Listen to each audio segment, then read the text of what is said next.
Marketing is hard. But I'll tell you a little secret. It doesn't have to be. Let me point something out. You're listening to a podcast right now, and it's great. You love the host. You seek it out and download it. You listen to it while driving, working out, cooking, even going to the bathroom. Podcasts are a pretty close companion. And this is a podcast ad. Did I get your attention? You can reach great listeners like yourself with podcast advertising from Libsyn Ads. Choose from hundreds of top podcasts offering host endorsements, or run a pre-produced ad like this one across thousands of shows to reach your target audience in their favorite podcasts with Libsyn Ads. Go to libsynads.com, that's Libsyn, ads.com today. How would you like a 15% discount to my daily email, the stack of stuff, the show notes, discounts to the conference, all of that? All you need to do is text the word SHOW to 33777. You'll get the annual subscription with a 15% discount to my daily email. You'll get the stack of stuff, the links to the show notes, discounts to the conference, and so much more. All you have to do is text the word SHOW, S-H-O-W, to 33777. Text SHOW to 33777.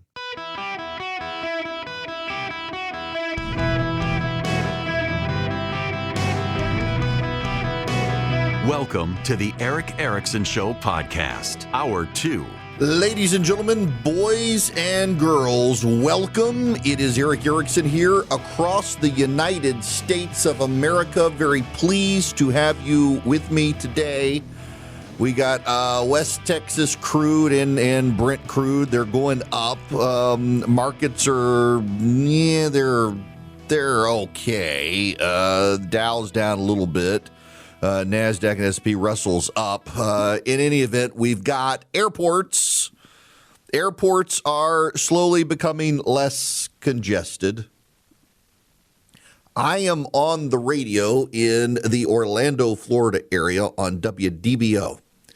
And you have down in Orlando the Orlando International Airport, which is run by the TSA.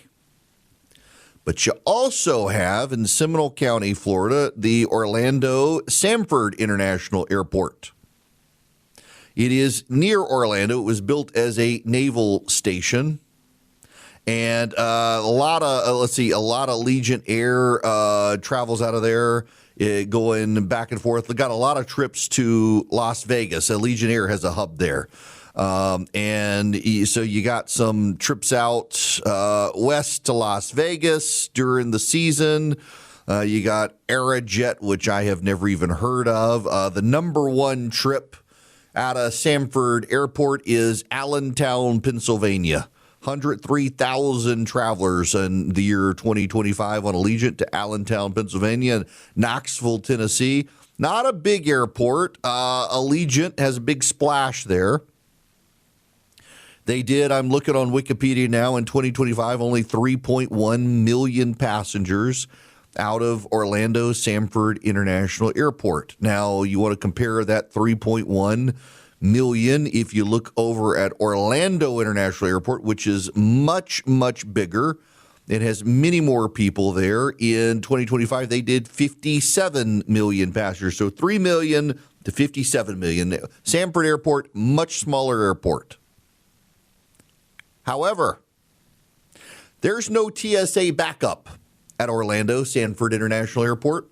There hasn't been. Do you know why? Not because of the number of passengers. No. That's a guess a lot of people have offered, but it's not true. The reason is because Sanford privatized their TSA.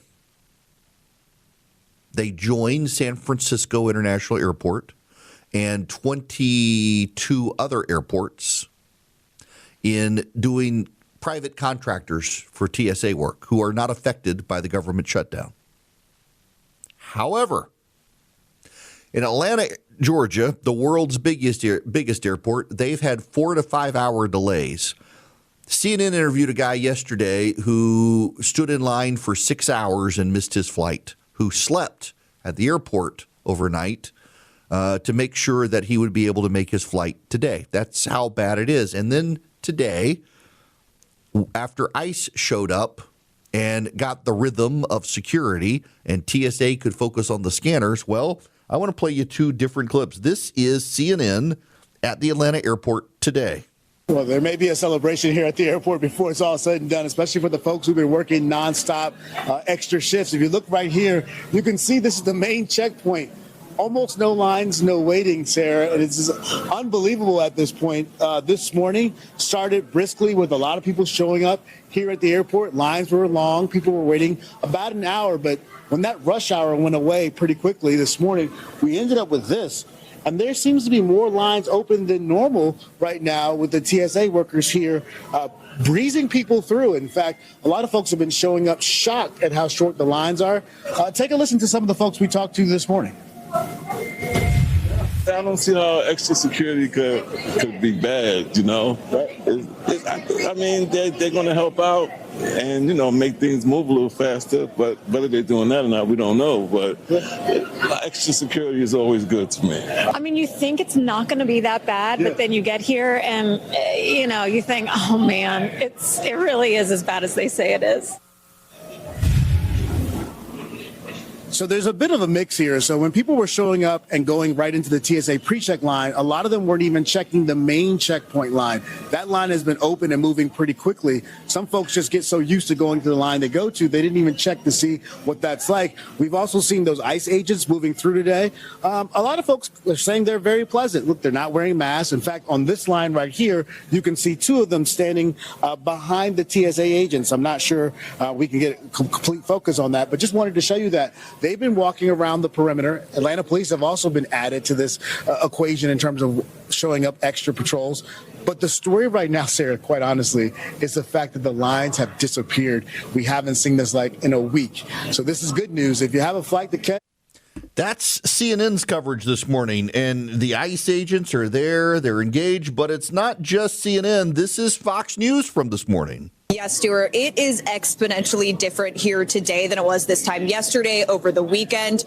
As you can see, there is a very short line right now, and it's unclear if that's because ICE is now assisting TSA or if it's just a slower travel day. But regardless, a remarkable change from the hours-long waits we've been seeing with lines stretching all the way around baggage claim. So I want to give our viewers some perspective. Take a look at this. To the left of your screen is what the baggage claim area looks like this morning. No lines at all in that part of the airport after still a busy early hours in the morning. And to the right of your screen is baggage claim around the same time yesterday morning. It was packed. People had to weave their way through baggage claim before even getting close to the TSA checkpoint. People waiting 2-3 hours. And this all comes as Congress has been failing to come to an agreement to fund DHS for more than a month, and TSA workers still not getting paid. Many are quitting, thousands calling out.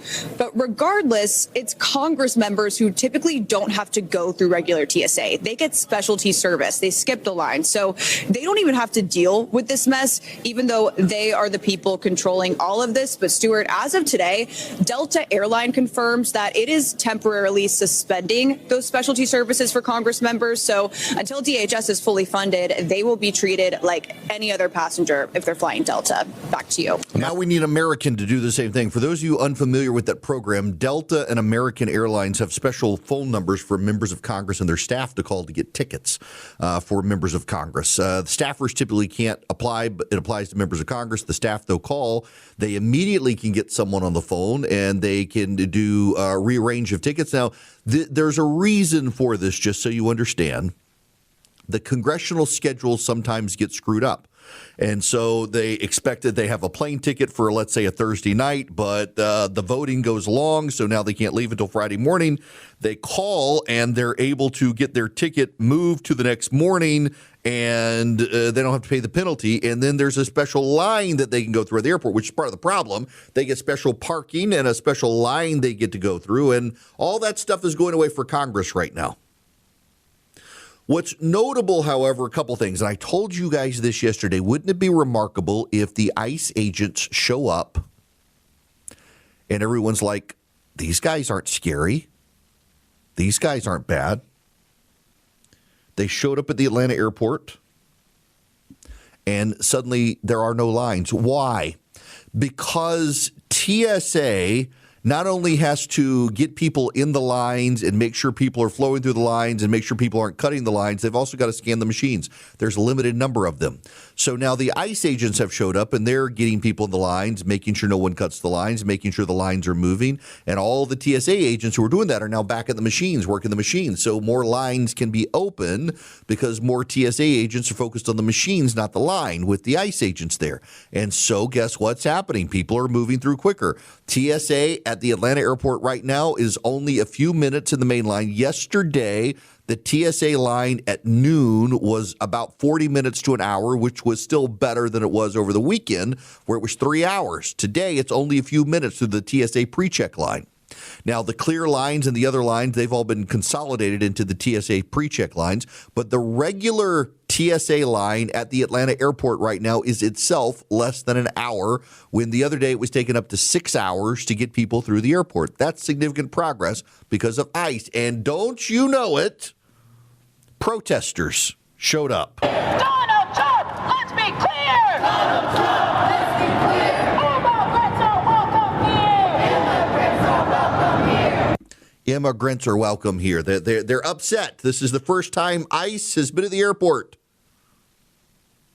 Ladies and gentlemen, ICE is helping the airports move smoothly, and the Democrats are mad that they can't keep inconveniencing you. They are upset that ICE agents are involved because they want ICE defunded, and yet things are working perfectly. Could be better, but as far as things go, given the shutdown, they're actually working really well. Perfectly may be an overstatement, but things are moving through, and Democrats are mad now. They thought they got him. They thought they got that wascally wabbit Trump, and they would make things painful, and Trump sends in ICE, and suddenly the lines go down. Suddenly, things are not so bad. And the Democrats are mad about it. So now there's a deal afoot in Congress, and the president is not necessarily a fan of the deal, but it appears that Republicans and Democrats alike are convincing the president this may be the path to go to reopen the airports. What it would be is the Democrats would give up demanding masked agents and give up demanding judicial warrants. Then they would fund TSA through the normal appropriations process and the rest of Homeland Security. Republicans that would advance more money to ICE through a reconciliation package. Democrats will claim that they did not fund ICE, but the Democrats will give up on two of their big demands. The plan in the Senate is for Democrats to give up demanding that ICE agents take off their masks.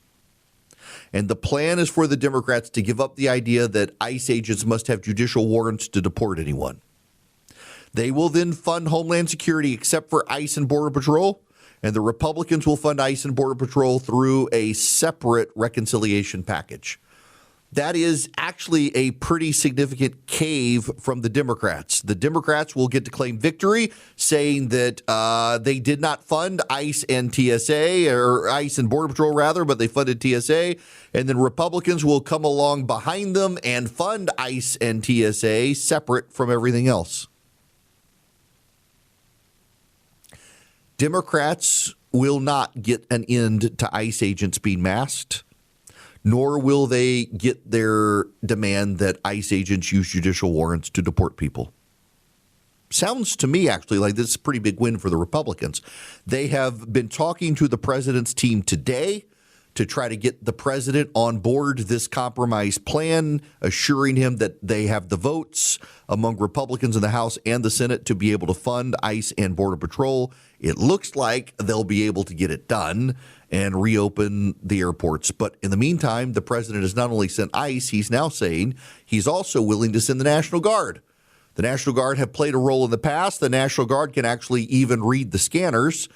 They're trained in some capacity to be able to do that. So if he sent the National Guard into airports as well, that would get rid of all the problems, and the Democrats could just continue to pound sand. And that's the hesitancy with the president's team on navigating forward, is the president thinks, let the Democrats pound sand on this. We'll send in the National Guard. The question is, will we need the National Guard overseas in the Iran situation? The president's team does not think that's likely. But in the meantime, ladies and gentlemen, I would point out again, Orlando Sanford International Airport, San Francisco International Airport, John Wayne Airport in Orange County, California, Rochester Airport in New York, Buffalo Airport in New York, and a number of others. They're not having the problems the rest of us are having because they signed on to a federal program that still exists that allowed them to contract out TSA to private operators.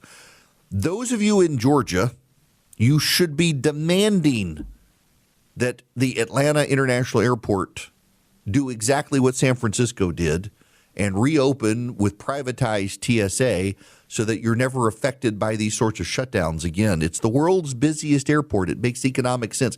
If it's good enough for San Francisco, of all the airports to do it, you should do it. Chicago, Atlanta, LaGuardia, the rest of you should do it too. We have some breaking news. The Pentagon is expected to issue an order within the next 30 minutes to deploy 3,000 82nd Airborne soldiers to the Middle East. The written order is expected at any moment within the next 30 minutes. It should be released by 2 p.m. Eastern Time. The 82nd Airborne's Command Brigade serves as the Army's emergency response force and can be deployed anywhere in the world in under 24 hours. They train to parachute into hostile or contested territory to secure airfields and land. The brigade would be deployed along with the division headquarters. A decision to put boots on the ground in Iran hasn't been made, officials caution, but the movement of the 82nd opens the door for President Trump to try to reopen the Strait of Hormuz by force, seizing Iran's strategic islands or coastline, or launch a mission to capture the regime's highly enriched uranium should he choose to do so. The New York Times first reported that the Trump administration was weighing sending the 82nd Airborne for Iran. The Wall Street Journal now confirms that the Pentagon is planning this with orders to be released in writing within the next 30 minutes. That is happening now. The Pentagon is going to send 3,000 82nd Airborne soldiers to the Middle East. This does not mean we're invading Iran. Keep that in mind. One of the operational things they could do is there are a series of islands in the Persian Gulf that are contested. The Shah's regime in the 1970s took several of them from the United Arab Emirates. They've been maintained by the Iranians. We could take those islands. They serve as launch bases for high-speed boats from the Iranians. We've been blowing those boats up and bombing some of the islands to shut down their capacity. We could be going in there to secure those islands now, not actually into Iran proper. But stay tuned on this. It's a developing story.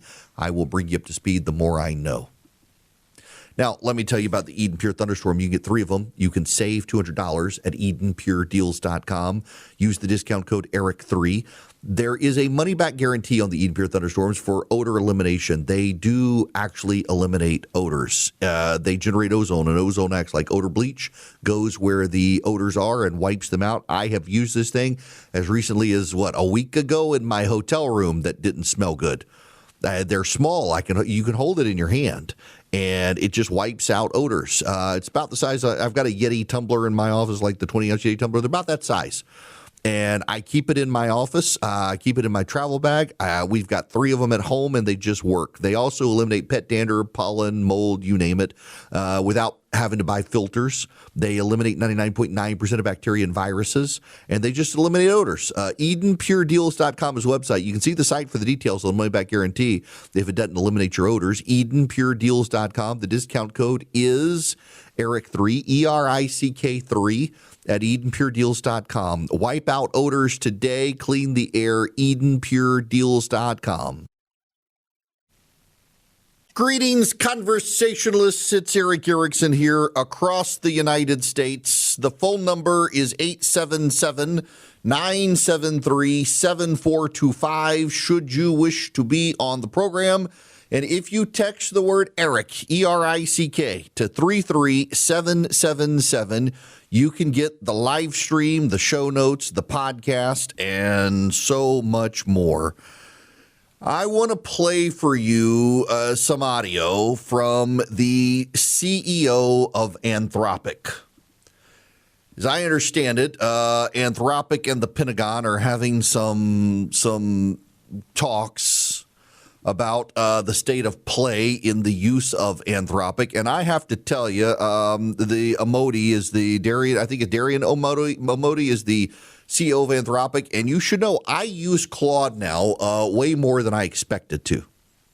In fact, I've got Claude now so integrated into my computer that at night, Claude scans my schedule for the next day and then text messages me my schedule for the next day. So before I go to bed, I realize where I got to be and what I got to do and all that. And it's been very useful. I got Claude to go into my documents folder and scan all the screenshots that I have and sort them for me. And it does a very good job, and I can ask it questions, and it does a pretty good job. It hallucinates far less than ChatGPT.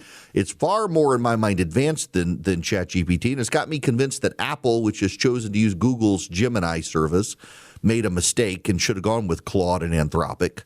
Nonetheless, I want to play this. This is I don't want to play the whole thing. It's quite long, but this is an interview that the Anthropic CEO had on Fox.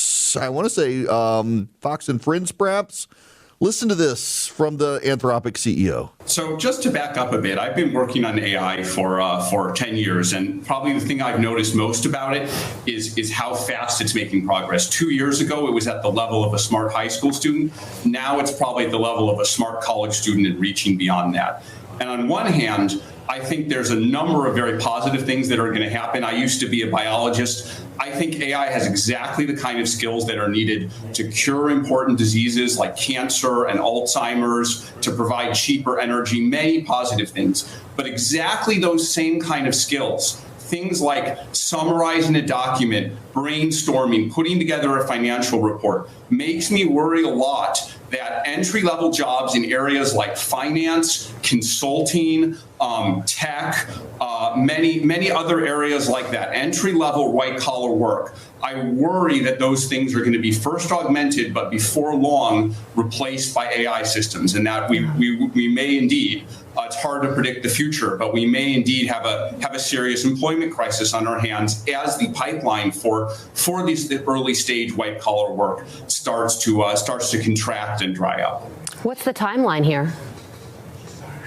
Yes, so it's very hard to predict these things, given how fast, AI is making progress. But I would not be surprised if somewhere between 1 and 5 years, we started to see big effects here. I've heard a number of people talk about this in private. AI CEOs talk about this in private. CEOs of other companies talk about this in private. And I really felt that, the message that this is happening hasn't been getting out to ordinary people, hasn't been getting out to our legislators, our Congress people either. And so I felt I needed to speak up on the record. I do think that this is something we can prevent this, but we need to act now. I don't think we can stop the AI bus. There are 6 or 7 companies just in the U.S. working in this area. I just run one of them, even if I can stop it there. That's Darian Omoti. He is Dario Omoti. He is the CEO of Anthropic. Sounds very doom and gloom, as in you have to question, why on earth is he developing something that he believes will wipe out entry-level jobs? Why would he do this? Part of this, so that you understand, is a desire to scare people because they want a federal regulatory framework to protect themselves in some way. And they're trying to get Congress to act through fear. At the same time, I actually don't think it's going to be as bad as the nightmare scenario he's painting. Will there be people whose jobs get replaced by AI? It's already happening. But I also think it's overstated. In fact, a number of the areas where people said would be most of the AI wipeout would be in software programming. And actually, you talk to software programming companies and engineering companies, and they're actually taking on more work. AI has made them more efficient. They're not getting rid of workers. Their workers are becoming more efficient and able to take on more tasks by offloading stuff to AI. At the same time, I think there's something we are all missing.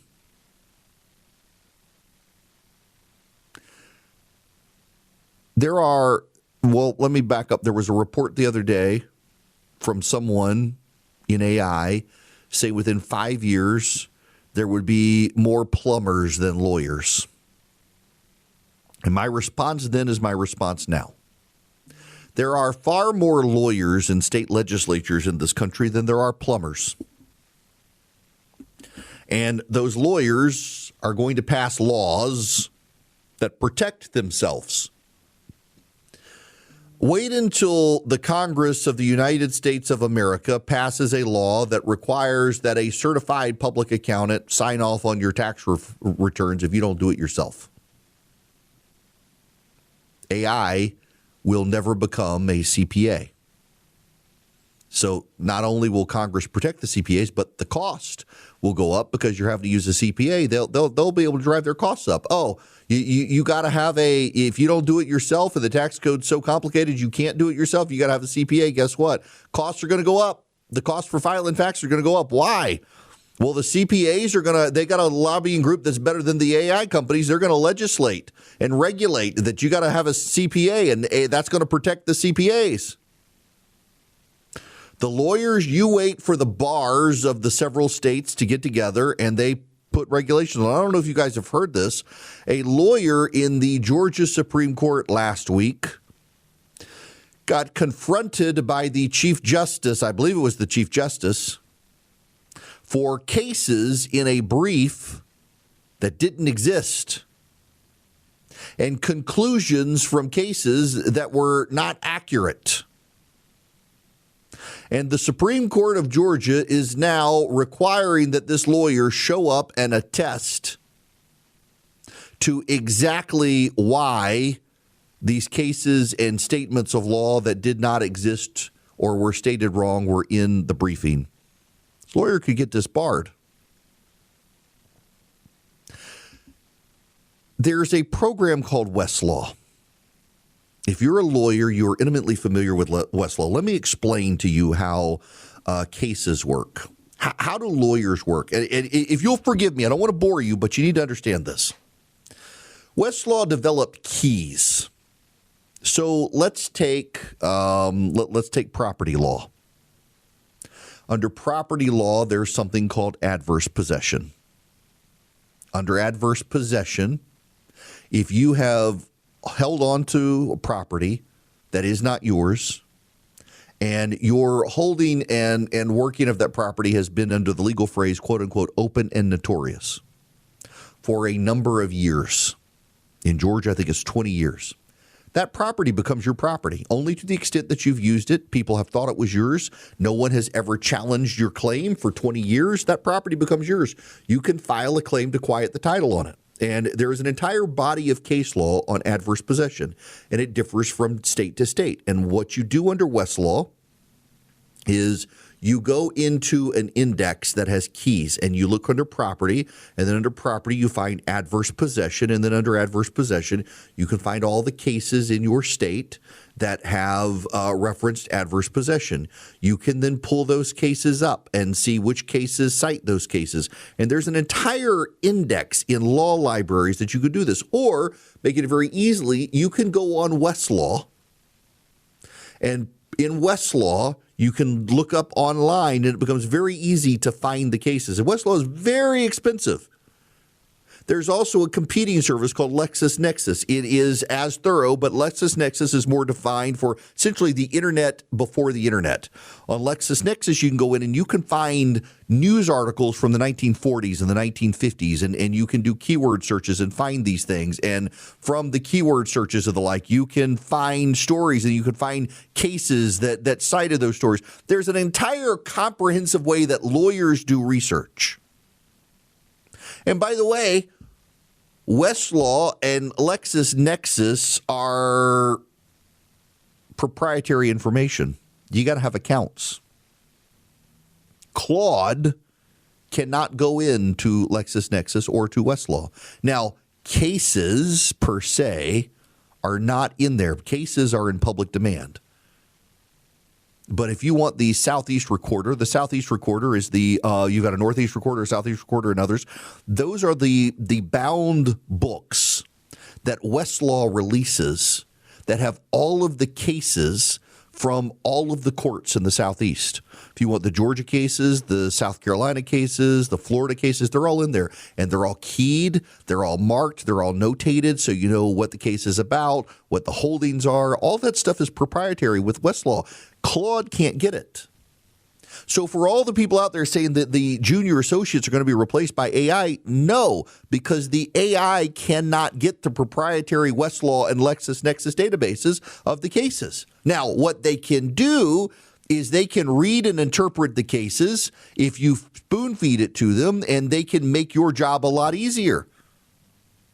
But every law firm in America has to hire associates. For the partners of a law firm to get AI to do all of their work for them, well, what's going to happen when you haven't trained up new lawyers? You're going to have a bunch of idiots who don't know how to do the work because they haven't gotten to practice with you. You are going to have to hire law clerks still as a lawyer to train up the future of lawyers. For people like the guy, the CEO of Anthropic, to claim that this is going to eradicate lower-rung lawyers, no, it's not. It's going to make them more efficient, and some of them will not get hired because you only have a certain amount of legal casework, so you'll be able to offset through efficiency some hiring of young lawyers. It just means the young lawyers who are going to get hired are going to be the better young lawyers. But the idea that we're going to eradicate young engineers or young architects or young lawyers because AI is going to do their job, there's licensing. AI is never going to get licensed. The AI can't be licensed because it's not a person. There are certifications that must come for like professional engineers. And to become a professional engineer, you're going to have had so much work in practicum hours. And AI can't do that work because AI can't show up at the office. AI physically can't go into the field and do those things. The lawyers and the doctors and the accountants and the people with professional licenses, they're going to protect themselves. To some degree, the proprietary knowledge of lawyers is already protected in the Westlaw system and the LexisNexis system. And the AI can't access those systems, so you're not going to replace an entire generation of lawyers with AI. You're just not. In the same way, you can't replace an entire generation of plumbers because you can't go out into the field. I've got a pizza oven in my backyard. It's from a company called Fontana 40. Got it from Italy. It's imported by a company in South Carolina that calls itself Fontana 40 USA. There's a problem with it. I am not mechanically inclined, and any of you who know me know I'm not mechanically inclined. And I'm having a problem with it. The pilot light comes on, and then when you turn the burner on, it goes off. And the ignition isn't working unless the pilot light comes on for reasons. And I reached out to them. They said, well, that sounds like a pilot line clog. You got to take the burner out, take out the pilot line, clean out the pilot line, put it back together. I have no idea what I'm going to do this afternoon. I might blow myself up with my pizza oven. I will make sure the gas is turned off before I try to, but I got to try to clean it. AI can't do that for me. I got to do it myself. I'm not saying jobs won't be lost. Yes, the bad lawyers probably will lose jobs. The kids who aren't doing well in law school may never become a lawyer. But they can always go home, hang out their shingle and hustle for cases. I'm just saying that the nightmare scenario that the head of Anthropic is presenting is essentially him trying to scare all of us because he has a regulatory package he wants embraced by Congress and by regulators in Washington, D.C. And so they are trying to scare the crap out of us to get us to regulate them with regulations they themselves wrote by painting these doomsday scenarios about the end of all employment in the United States. When we're talking about entities that are so protected already, it's going to be real hard to get rid of every lawyer coming out of law school who's starting a law practice because you actually have to train them to be the next generation of lawyers. And the research is so proprietary right now through Westlaw and LexisNexis, Claude can't get access to it to begin with. You got to have your associates giving Claude access to it. Listen, are people going to lose jobs because of AI? Yes. Is it going to be an employment bloodbath like this guy is claiming? Absolutely not. Why? Because the people who would lose their jobs are also in the fields that get to write the regulations to protect their fields, and they're going to protect themselves. Hello. Hello and welcome. It is Eric Erickson here. David just emailed me, and he says, I'm a professional engineer and associate safety professional with lots and lots of experience. I recently started using AI. I'm impressed. It can do routine calculations and simple designs. This is the type of stuff that a young engineer might be able to do, but the real advantage is it allows a senior engineer to perform a review of some of the work. And then the senior engineer needs to be able to send it along to a junior engineer for verification. So it's a large jump in efficiency. Yes, that there will be some jobs lost, but they will be over efficiency, not over full replacement. Everyone I have talked to in every industry that is using more and more AI talks about they're not laying people off and they're not declining to hire people. They're taking on more work because it's becoming much more efficient with AI. And I can see it myself in what I do outside of my daily 3 hours of talk. Just in its ability to clean up my computer, its ability to find where there are holes in my schedule for meetings and stuff. It's helping my assistant. I'm not getting rid of my assistant, but it's certainly able to make us both more efficient to be able to process stuff quicker, which then frees up my day more. And I appreciate that. But the idea that AI is going to just wholesale replace lawyers at a law school, no, because lawyers at some point have to be trained to be lawyers, and you can't replace the training of lawyers with AI because the AI is never going to go to the courtroom. Or is it going to be able to sign the documents in court? You're going to have human beings do that, and those humans are going to have to be trained. There is a danger in some poorly run businesses and operations that, in fact, they may outsource so much that they hurt the next generation of lawyers, but those people will find jobs elsewhere. You can always hang out your shingle. I've still got my law license. If this career just completely implodes, I guess I'd go hang out my shingle somewhere and be a miserable lawyer. God forbid. Lord, spare me that. But nonetheless, I could do it and use AI to help me. But I'd still have to do the work in court. Now, you need somebody to do the work for you online to protect your privacy. That's where Incogni comes in. I-N-C-O-G-N-I. I-N-C-O-G-N-I. Incogni serves as your representative to send takedown notices to the data brokers online who have purchased your data and are reselling it. The insurance companies buy this data to try to assess you and set life insurance rates and the like. Companies buy this information so they can spam you, telemarket to you, call you and harass you on the phone and do the extended warranty calls and the like. The lawyers buy it if they're trying to track you down for lawsuits and the like. What you can do to protect yourself is go to incogni.com/Eric. Incogni.com/ERICK. You sign up with Incogni today, and Incogni serves as your representative, going online, sending notices to the online data brokers, telling them to take down your information and that of your family to protect you and your family's privacy. Incogni.com/Eric. We started using them when I found out that my whole family's information was for sale on a particular website. It's not anymore. Incogni.com took care of it. Incogni.com/Eric. Sign up today.